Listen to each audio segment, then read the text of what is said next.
एक दिन बेबे ने बेसन की रोटी पका के दी। मैंने 2 रोटियां खाईं और 7 लस्सी पी।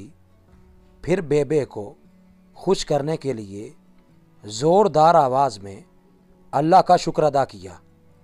बेबे ने मेरी तरफ देखा और पूछा, एक ही कीताई? मैंने कहा, बेबे शुक्र अदा कीता है अल्लाह दा।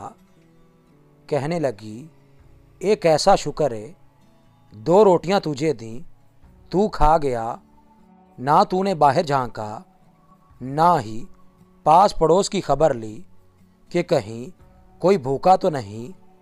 ऐसे कैसा शुक्र पुत्र, रोटी खा के लफ्ज़ों वाला शुक्र तो सब अदा करते हैं। अपनी रोटी किसी के साथ बांट कर शुक्र नसीब वाले करते हैं। अल्लाह को लफ्ज़ों से खुश करना छोड़ दे पुत्र, अमल पकड़ अमल। अल्लाह जिस चीज़ से नवाज दे उसको खुशी से इस्तेमाल कर और किसी के साथ बांट लिया कर कि ये अमली शुक्र है। नेमत खुदाबंदी का अमली शुक्र तो उस नेमत को बांट के खाने में है, और वो भी अजीज़ रिश्तेदारों और अड़ोस पड़ोस के लोगों के साथ। अल्लाह हम सब को आसानियाँ अता फ़रमाए और आसानियाँ तकसीम करने का शरफ़ अता फ़रमाए। आमीन।